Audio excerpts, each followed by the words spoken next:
With more on this, I'm delighted to say that I'm joined now in the studio by Daniel Bwala, lawyer and member of the UK's Honourable Society of Lincoln's Inn, one of the 4 inns of court in London to which barristers of England and Wales belong. And perhaps more relevantly, Mr. Bwala was until yesterday a ranking member of Nigeria's ruling APC party. Thank you very much indeed for coming in. Thank you for having me. Good evening. No need to ask you what your reaction is to that Muslim ticket, because you were clearly incensed by it and you resigned from the APC. So my question is, what is it about a Muslim ticket that you find to be so utterly odious? Well, thank you for having me. Legally, there is actually no impediment. There is no provision in the Constitution on any extant law restricting or prohibiting the participation of a same faith-based ticket. However, we are running a country that is diverse, with multicultural history. And after the 1969 Civil War, Nigeria was actually fragmented. So after the Civil War, the 1967 to 1970. Correct. 1967 right. to 1970. I think I'm growing old. So they formulated what they call the national objective. And that the concept in national objective are the things you find in Chapter 2 of the Constitution, Directive Principles of State Policy, to guide the conduct of government, the affairs of government. And so irrespective of the political party, when you see the ideology manifesto of any political party, they all revolve around Chapter 2 to provide social welfare, inclusiveness, diversity, common shared prosperity, and all that. And historically, that has guided political participation and processes in the country. We have had in the past a situation where there were distortion here and there. But since 1993, the presidential election of Abiola, and the difference between Abiola's era and now is that during the time of Abiola, everybody wanted the military to go. So if Nigeria had presented Lizard would still have won the election. Right. The difference we have with now is that we have fault lines that are enlarged by virtue of this narrative that politicians spin here and there. My grounds is hinged on the philosophy propounded by Eisenhower. He said, and I believe, that any political party that fails to have at its very core an understanding of advancing a cause that is right and moral, then that is not a political party, it's merely a conspiracy to seize power. The reason is because what is the essence of political process? We are looking for a means to attain power in the hope that will execute the provisions of the Constitution. And what are the provisions? Some of which are expressed and some are implied. So inclusivity or inclusiveness, diversity, shared prosperity are some of the concepts that are, although not expressly provided for in the Constitution, but they reflect the intentment and the spirit of the Constitution. Right. Now, based upon that, we have found that over a period of time in Nigeria, factoring the sensibility of the people, there has always been the balancing of the ticket. In 2014, when APC was desperate to grab power, and that period presented the opportunity for APC to do what they are doing now. But President Buhari was reported to have maintained a position that the idea of Muslim ticket will not go well with Nigeria, and not at this time, even at the risk of losing election. And Providence proved him right. They won the election. Now fast forward, between the period of 2015 and now, so much has happened and are happening in the country today that the country is practically divided. Some of the political parties we call mushroom parties have had the sensibility of adopting this principle. Right. So you're surprised that the APC, which is the governing party, the ruling party in Nigeria, would not do the same. Continuing the conversation this time around, the happenings in the APC with Kenneth Okonkwo, who is an actor, lawyer, and politician. former member of the APC Presidential Campaign Council, and he's joining me now to give reasons why he is not in support of the Muslim ticket of the APC, and of course why he had to leave the party. Thank you so much for joining us. Just very quickly, I mean, you must have heard what the former Secretary to Government of the Federation said. Yeah. It's difficult to market the APC to certain parts of the country. Is that one of the reasons you looked at before exiting the party? Oh, well, thank you, viewers, for joining us. Now, first of all, I believe as a lawyer that what APC did is unconstitutional. By the express provisions of the Constitution, Section 15, subsection 1, that define the political objectives of Nigeria, talked about our motto, unity, faith, peace, and progress. Subsection 2 said, accordingly, national integration shall be actively encouraged, whilst discrimination on the basis of place of origin, religion, ethnic, linguistic, etc. shall be prohibited. He used the word prohibited. Then if you descend to 3D subsection, he said the state shall have a duty in pursuance to the pursuit of national integration, shall encourage the forming of associations that cut across ethnic, linguistic, and religious barriers. The concept of the presidency implies an association between the president and the vice. Section 142 made it clear that the president, before he is duly nominated, shall find an associate who shall be his vice president.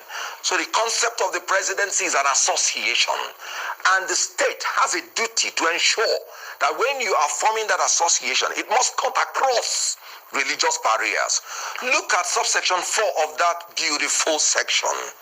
He said that the state shall promote a feeling of belonging and involvement amongst the various peoples of Nigeria, to the end that loyalty to the nation shall override sectional loyalties. Yeah, I mean, we had a senator who was here and he pointed out all of that. Very good. So how does Muslim ticket at the presidency encourage integration, involvement, and participation of the Christians in Nigeria in the politics of Nigeria? And you know what? Section 17 made it clear. He said the state social order shall be founded on the ideals of freedom, equality, and justice. Equality amongst the religions and even in the population. The religion is almost 100 million versus 100 million. So how do you say it? And let me descend to the constitution of APC. Being a former member of the Presidential Campaign Council, the APC summarized it and even made it more strong. That's in its constitution. Constitution of APC. He said the APC should build a nation that will guarantee political stability, respect and understanding, mutual and peaceful coexistence, and equal opportunities to all. So we're heading towards political instability, even if the APC wins. That's what you're saying. It is very, very plain. When you have the president and the vice of a religion, no matter what you do, you are already flawed. You cannot, it's unappeasable. Following the nomination of Senator Kashim Shettima, a Muslim, as the running mate to the APC's presidential candidate, a 7th federal lawmaker, Senator Ishaku Elisha Abo, has resigned from the Tinubu Support Organization. Senator Abo, who currently represents Adama North Senatorial District, says with the Muslim ticket that has been adopted by his party, his conscience will not allow him to campaign for the presidential candidate Bola Ahmed Tinubu and his running mate, just as it describes the ruling party's choice of a Muslim ticket as insensitive to the country's political stability. All right, we have in the studio Senator Elisha Abo himself to tell us more why he is not happy with the decision of his party to fly a Muslim ticket. Senator Abo currently represents Adamawa North Senatorial District. Thank you so much for joining us on Newsnight. Well, this has refused to go away, of course, for very obvious reasons. But this discussion around same-faith ticket, is it not a distraction from the issues really that Nigerians should be bothering themselves deals with. The issues of good governance, the economy, subsidy, the price of fuel that has gone up, without any kind of notification to the public. Things like that. ASU is on strike. What will the candidates do if they became president? Is that not what we really should be discussing? Thank you so much. I agree with you completely. Nigerians should be bothering themselves about good governance. And since, in all honesty, my party could not provide that good governance in the last 7 years, I think that is why they produced this studio stunt to distract Nigerians from asking questions as we head into 2023 general elections. I agree with you. In all sincerity, as a member of the National Assembly, cannot defend 4 trillion naira for payment of subsidy, fuel subsidy, fuel that I don't even see in the filling station. Yet government budgeted 4 trillion naira in the 2022 budget for subsidy. Who are importing this fuel? Where are they selling it? Who are consuming it? I believe it's a distraction. Okay, right. So if it is a distraction, it is a very dangerous distraction, because it is very dangerous for Nigeria's unity and stability. Okay, so this is an admittance of failure of your party, which is in government. But when you describe in your statement released earlier that any government that is Muslim will be illegitimate, are you deliberately avoiding the word illegal because the constitution is not against a same-faith ticket? What do you mean by illegitimate? Well, permit me to take you to the Constitution of Nigeria. Okay. Section 14, subsection 3 of 1999 Constitution said this: the composition of the government of the Federation or any of its agencies and the conduct of its affairs shall be carried out in such a manner as to reflect the federal character of Nigeria and the need to promote national unity and also command national loyalty, thereby ensuring that there shall be no predominance of persons from a few states or from a few ethnic or other sectional groups in that government. The key word here is, first of all, to promote national unity. Two, another key word here is to command national loyalty. You cannot be loyal to a government that breaks its own constitution. Aswaju Ahmed Tinubu have been one of the fighters right from the day, even before he even came out, that he wanted to contest for this office. We know he will contest. So we have been in the movement. So we pushed to the point where he won the primary election. His first act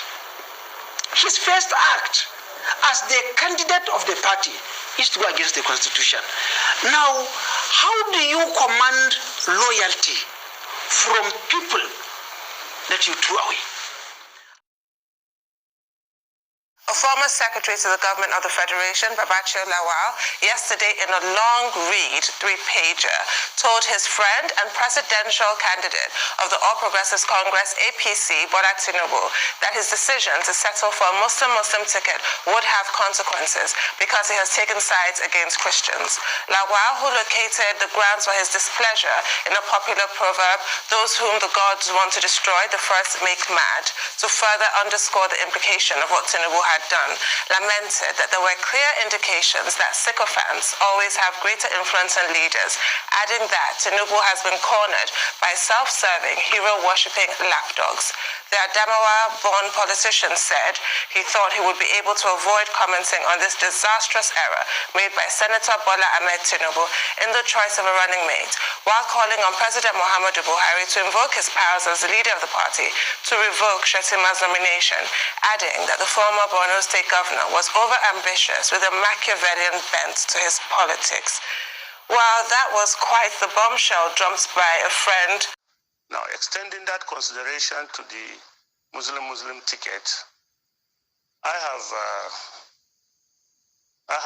live among the Christians, and I know that among the Christians, the question of Muslim ticket is a no-go area. It's dead on arrival. Buhari himself, even at that time, had to drop this present presidential candidate because of that tension about Muslim tickets. And we have not seen anything in the country that has changed significantly to allow that to happen. On the contrary, it has worsened. The religious divide has increased, tribal divisions have increased, regional divisions have increased. So it will be a good thing if APC will settle for a Muslim Christian ticket, because we know PDP, that's what they will do. That's what they will do. I've been running a system in this country where if one person is of one faith, then the second person is of another faith. Now, and it has been an agreed way of doing things that we have come to accept. Suddenly, when our party leader,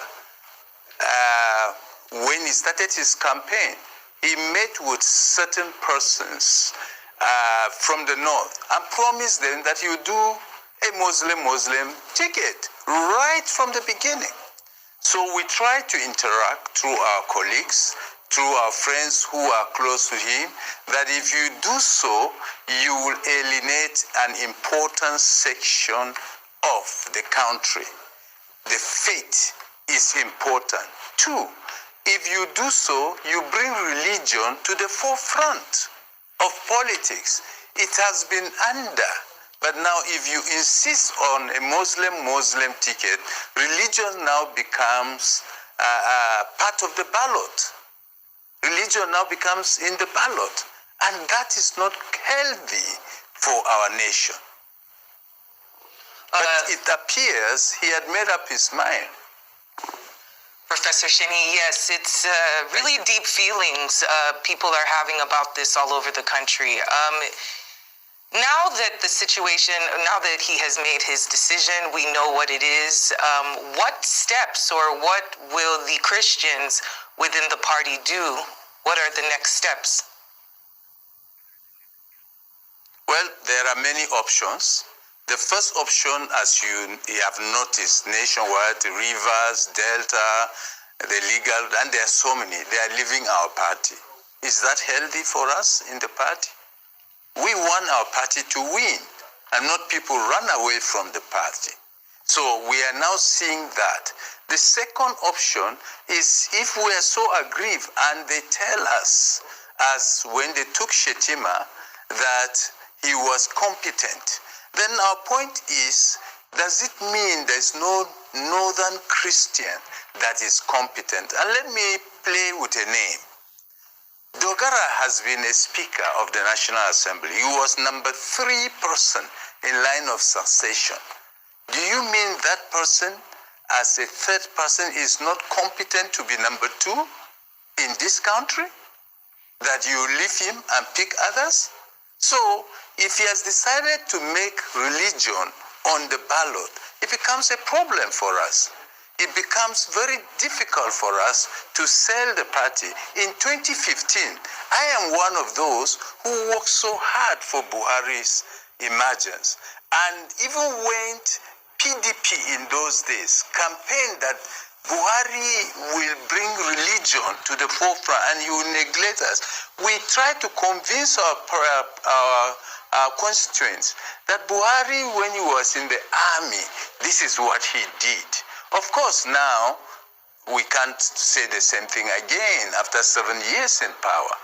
Now, it's going to be more difficult for us if a Muslim ticket becomes a permanent feature in our Nigerian political architecture.